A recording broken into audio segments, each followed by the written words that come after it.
क्या प्रस्तावना संविधान का भाग है या नहीं, यहां से अनगिनत बार प्रश्न आए हुए हैं विभिन्न प्रतियोगी परीक्षाओं में। ध्यान रखना, क्या प्रस्तावना संविधान का भाग है या नहीं, क्या इसमें संविधान संशोधन हो सकता है या नहीं, इस बात को लेके बहुत बार प्रश्न आता है। तो एक बात तो आपको ध्यान रखनी है, ये जो प्रस्तावना जिसको हम बात करते हैं, ये प्रस्तावना संविधान के बाद में जोड़ी गई थी। यानी कि इसको संविधान लिखने से पहले प्रस्तावना लिखी गई हो ऐसा नहीं था। तो क्लियर हो जाओ, प्रस्तावना संविधान के बाद में लिखी गई थी।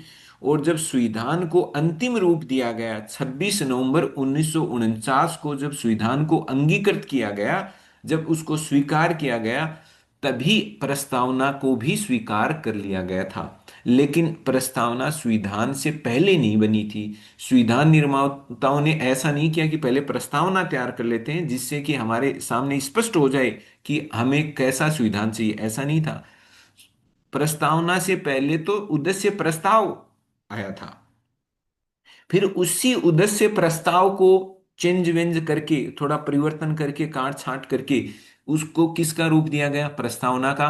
और प्रस्तावना का रूप कब दिया गया, जब अपना संविधान बन बना के तैयार हो गया था 26 नवंबर 1949 को, तब प्रस्तावना को अंतिम रूप दिया गया। और जिस दिन हमने इस संविधान को स्वीकार किया, तो इन लोगों ने तय किया कि इसी दिन हमने देखो अपना संविधान बना करके एकदम रेडी रेड कर लिया है, एकदम तैयार कर लिया है। तो इसी दिन उन्होंने हमारे संविधान को भी अंतिम रूप दिया, संविधान को भी स्वीकार किया, और इसी दिन इन्होंने हमारी प्रस्तावना को भी स्वीकार कर लिया। तो ध्यान रखना है, अगर कोई आपसे पूछे कि क्या प्रस्तावना संविधान लिखने से पहले लिखी गई थी कि उसके बाद में लिखी गई थी, तो ध्यान रखना, संविधान को तैयार करने के बाद में प्रस्तावना बनाई गई थी। और प्रस्तावना को और संविधान को एक ही दिन एक साथ में ही स्वीकार किया गया था, कि पहले संविधान तैयार कर लिया, फिर प्रस्तावना तैयार कर ली, और फिर बोले चलो आज आज का दिन लास्ट है और आज दिन हम दोनों को ही स्वीकार कर लेते हैं, ये अपने देश अपने संविधान की प्रस्तावना होगी और ये अपना संविधान होगा। तो यहां तक आपको कंफ्यूजन नहीं होना है, पहले नहीं बनी थी, संविधान बनाने के बाद में बनी थी, और दोनों को एक ही दिन स्वीकार किया था। फिर बात ये आई कि भाई ये संविधान का भाग है क्या, क्या संविधान में अपन संविधान को क्या देखते हैं, संविधान में 1 नंबर अनुच्छेद से स्टार्ट हो जाओ, 395 अनुच्छेद तक आ जाओ। तीन इतनी ये जो एक बुक है, एक जो किताब है, जिसमें 1 से लेकर 395 तक जो अनुच्छेद लिखे हुए हैं, इतने अनुच्छेदों की इस बुक का नाम संविधान है। तो इन 1 से लेकर 395 अनुच्छेदों में क्या कहीं भी प्रस्तावना लिखी हुई है क्या, अंदर लिखी हुई है क्या, कि 1 नंबर में, 2 नंबर में, 5 में, 67 68, कहीं भी कहीं आपको कभी सुना है क्या आपने कि सर 395 में लिखी हुई है, 394 प्रश्न नहीं, है ही नहीं, प्रस्तावना तो नहीं लिखी हुई। प्रस्तावना तो ये संविधान तैयार होने के बाद में अलग से इसको अपनाया कि ये है, ये अपने संविधान की प्रस्तावना है। बस संविधान सभा ने इसको एडॉप्ट कर लिया कि ये अपना संविधान एडॉप्ट कर लिया और ये अपनी प्रस्तावना एडॉप्ट कर ली। अब बात तो ये थी कि क्या प्रस्तावना भले ही इन 1 से 395 अनुच्छेद में तो नहीं है, लेकिन क्या इसको संविधान का भाग माना जाए कि नहीं माना जाए। अब अगर कोई संविधान के किसी प्रावधान को लेकर के, अनुच्छेद को लेकर के अगर इस तरह की कोई कंफ्यूजन की स्थिति पैदा हो, तो संविधान क्या कहता है कि कौन इस चीज को स्पष्ट करेगा कि क्या चीज संविधान में आती है, किस चीज का क्या मतलब है। इसकी जिम्मेदारी आपको पता है किसको दी हुई है, न्यायपालिका को। यानी न्यायपालिका में हाई कोर्ट को, सुप्रीम कोर्ट को। और सुप्रीम कोर्ट की जो व्याख्या है वो अंतिम व्याख्या है, उससे ऊपर और कोई ऐसा मालिक नहीं है जो ये कहे कि नहीं ये व्याख्या गलत है, मेरी व्याख्या सही है। तो इसका मतलब जो सुप्रीम कोर्ट ने बता दिया वो फुल एंड फाइनल। उसने जो बता दिया कि फलाने शब्द का, फलानी लाइन का फलाना मतलब है, तो मतलब है, फिर कोई उस पर प्रश्न नहीं उठा सकता, ये ध्यान रखना। तो अब बात ये आई थी, मामला ये था कि हमें ये जानना था कि क्या प्रस्तावना इसका पार्ट है या नहीं। हमें सीधे तौर पर तो नहीं है, कहीं लिखा हुआ नहीं है, लेकिन आपको पता है संविधान की व्याख्या करने का अधिकार तो सुप्रीम कोर्ट के पास है। तो सुप्रीम कोर्ट व्याख्या तो कर ही सकता है इस ढंग से कि इसको भाग माने कि नहीं माने। तो देखो, पहली बार जो ये मामला आया कि क्या प्रस्तावना संविधान का भाग है कि नहीं, ये मामला कौन से विवाद में या कौन से केस में सुप्रीम कोर्ट के सामने आया, वो पहला केस था बेरूबाड़ी मामला। कौन सा केस था? बेरूबाड़ी का केस था। कौन सा केस था? बेरूबाड़ी का केस था, साल था 1960। तो ध्यान रखना है, पहली बार ये प्रस्तावना का जो प्रश्न उठा कि प्रस्तावना संविधान का भाग है कि नहीं, ये कौन से केस में ये मामला सुप्रीम कोर्ट के समक्ष आया, सुप्रीम कोर्ट के सम्मुख आया, वो था बेरूबाड़ी का मामला। तो इस जब ये मामला आया और इस मामले की सुनवाई करते हुए सुप्रीम कोर्ट ने क्या बोला, अपन ज्यादा गहराई में नहीं जा रहे हैं कि ये बेरूबाड़ी, वैसे एक दो लाइन में मैं आपको बता सकता हूँ। बेरूबाड़ी एक जगह थी, पश्चिम बंगाल में एक जगह थी, एक स्थान था। 1958 में भारत सरकार ने और पाकिस्तान की गवर्नमेंट के बीच में एक अग्रीमेंट हुआ, और भारत सरकार ने डिसाइड किया कि इस बेरूबाड़ी वाला जो जगह है, वो हम जो आज जो बांग्लादेश है ना, जो पहले पूर्वी पाकिस्तान हुआ करता था, तो हमने ये डिसाइड किया 1958 में, एक अग्रीमेंट हो गया सरकारों के बीच में कि ये जो बेरूबाड़ी की जो जगह है जो पश्चिम बंगाल में पड़ती है, इसको हम पाकिस्तान को दे रहे हैं। ठीक है। फिर कोई आप जैसा ही कोई समझदार आदमी था, वो सुप्रीम कोर्ट चला गया। उसने कहा कि नहीं सर, जब आप ये कहते हो, प्रस्तावना जब ये कहती है कि संविधान की शक्ति का स्रोत जनता है, कर्ता धर्ता जनता है, इस देश में डेमोक्रेसी है, लोकतंत्र है, और आपके संविधान की प्रस्तावना की पहली लाइन ही यही कहती है कि इस संविधान को शक्ति ही जनता से मिलती है, जनता जनार्दन है, जनता ईश्वर है, जनता ही सब कुछ है। तो जब फिर याचिकाकर्ता जो ये केस को, इस मामले को लेके गया सुप्रीम कोर्ट में, उसने क्या तर्क दिया? उसने तर्क दिया कि सर, जब आप कहते हो, प्रस्तावना जब ये कहती है कि संविधान की शक्ति का स्रोत कौन है? जनता है, संविधान को शक्ति जनता से मिलती है, तो जब इसका मतलब, जब आप ये कहते हो संविधान को ताकत जनता देती है, और अगर कोई चीज जो आप अपने संविधान का भाग है उसको आप संविधान से हटा के, भाई बेरूबाड़ी किसका पार्ट है? पश्चिम बंगाल का। पश्चिम बंगाल किसका पार्ट है? भारत का। तो भारत के अंदर जो कुछ भी है, कितना राज्य है, किस राज्य में कौन सा क्षेत्र है, वो सब संविधान में लिखा हुआ है कि नहीं लिखा हुआ? तो बेरूवाड़ी के बारे में भी संविधान में लिखा हुआ होगा कि नहीं होगा? होगा। तो ये कह रहा था, जो कोर्ट गया था वो कह रहा था कि सर, अगर आप बेरूवाड़ी को भारत से हटा के आप पाकिस्तान को दे रहे हो, तो ये जो आप संविधान के साथ जो छेड़खानी होगी, इससे भाई आप दोगे तो ये चीज आपको संविधान से हटानी पड़ेगी कि आप बेरोबाड़ी पार्ट नहीं, हटाना तो पड़ेगा ना। तो इन्होंने कहा कि क्या सर, जब आप ये कहते हो कि संविधान को ताकत ही जनता देती है, तो क्या आप जनता से बिना पूछे आप भारत के किसी क्षेत्र को ऐसे ही किसी दूसरे देश को सौंप सकते हो क्या? इस आदमी ने यह प्रश्न सुप्रीम कोर्ट में किया। और ये किस संदर्भ में किया? जब बेरूबाड़ी को भारत सरकार ने पाकिस्तान को देने की बात तय हो गई थी दोनों देशों की सरकारों के बीच में, तब ये व्यक्ति कोर्ट में पहुंच गया। कोर्ट ने कहा, मान्यवर, मामला ये है, इसका मतलब आप ये पूछना चाह रहे हो कि प्रस्तावना के हिसाब से तो क्या होना चाहिए, बेरूबाड़ी पाकिस्तान जाएगा कि नहीं जाएगा, इसके लिए जनमत संग्रह होना चाहिए, जनता तय करेगी। अगर जनता ने इसके पाकिस्तान में मिलाने के पक्ष में ज्यादा वोट दे दिए तो ये पाकिस्तान में चला जाएगा, और अगर कम वोट आए तो ये रह जाएगा। यही होगा, यही होता है, इसको कहते हैं जनमत संग्रह, जनता से आप पूछ लोगे। तो उस आदमी ने तो ये कहा कि सर, जनमत संग्रह कराओ, जनता से पूछो जनता क्या चाहती है, जनता बेरोबाड़ी को मिलाना चाहती है तो मिला देना, नहीं चाहती है तो सुप्रीम कोर्ट ने इस मामले को सुनते वक्त ये कहा कि मान्यवर, बात यह है कि आप जिस प्रस्तावना की दुहाई दे रहे हैं, आप जिस प्रस्तावना के बलबूते ये बात कर रहे हैं कि जनता से पूछा जाए, सुप्रीम कोर्ट ने कहा कि मैं आपको एक चीज स्पष्ट कर देता हूं कि प्रस्तावना संविधान का भाग ही नहीं है, तो फिर आप प्रस्तावना का हवाला देख करके इतनी बड़ी बड़ी बातें क्यों कर रहे हो?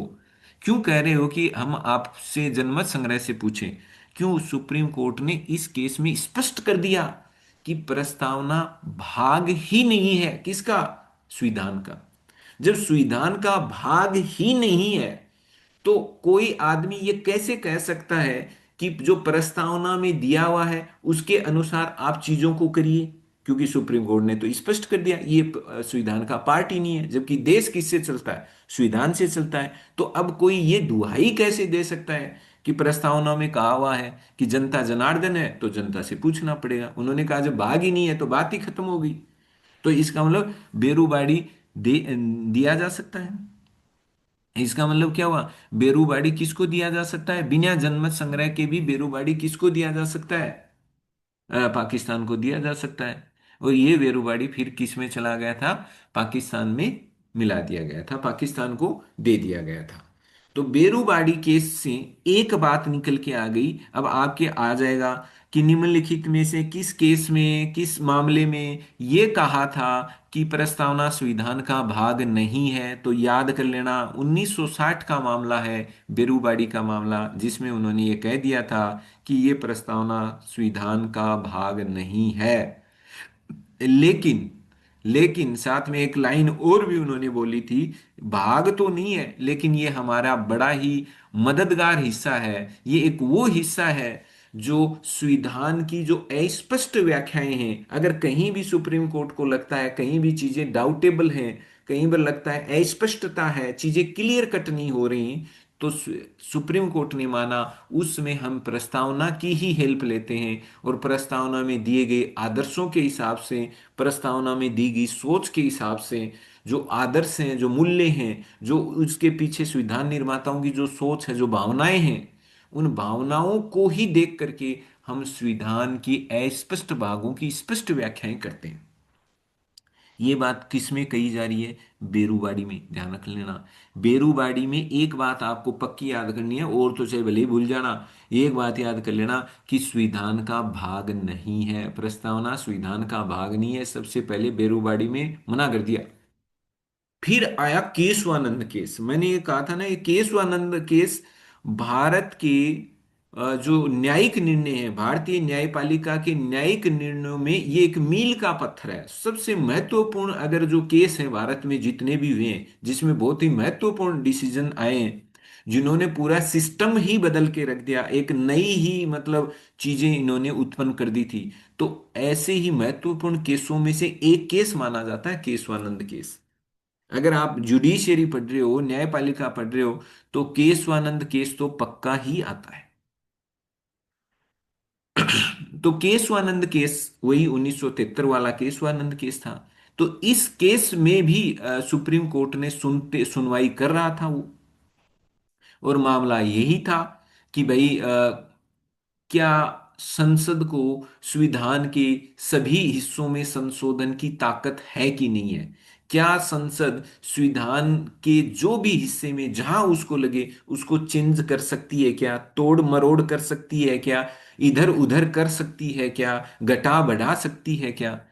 तो केशवानंद केस का अभी हमने जिक्र किया था पीछे प्रश्न करते वक्त, कि केशवानंद केस में सुप्रीम कोर्ट ने बोला कि संसद सारे टाइप के संशोधन कर सकती है, सभी तरह के संशोधन कर सकती है, सिवाय, ये जो सिवाय लगा है ना, बस यही ध्यान देना है, संसद। अब कोई आपसे पूछ ले कि केशवानंद केस में क्या सुप्रीम कोर्ट ने यह कहा था क्या कि जो संसद है वो संविधान में कुछ सीमित मात्रा में ही संशोधन कर सकती है ना? इसलिए आप कंफ्यूज मत हो जाना, सुप्रीम उन्होंने ये नहीं कहा कि आप संशोधन सीमित मात्रा में कर सकते हो, कितना कितना कर सकते हो, ये कहा ही नहीं उन्होंने। उन्होंने कहा कि आप सब कुछ को चेंज करो, जो संविधान में संशोधन की शक्ति में हम कोई ये नहीं कह रहे हैं कि आपको कम कर रहे हैं, सीमित कर रहे हैं, ये नहीं। इसलिए देखो अपना प्रश्न वो आया था, उसमें ये था कि संसद की सर्वोच्चता को सीमित कर दिया। संसद ये कह रही थी ना, मैं तो साहब फलान सिंह हूं, मैं तो दिक्कत सिंह हूं, मैं जो चाहे वो कर सकती हूँ। न्यायपालिका ने ना, कौन कर, आधारभूत ढांचे से छेड़खानी नहीं कर सकते, उसमें गड़बड़ नहीं कर सकते। तब उस प्रश्न के उत्तर को देखना। वो सर्वोच्चता को सीमित करने की बात कर रहा है। संसद की संविधान में संशोधन की शक्ति को सीमित करने की बात नहीं कर रहा।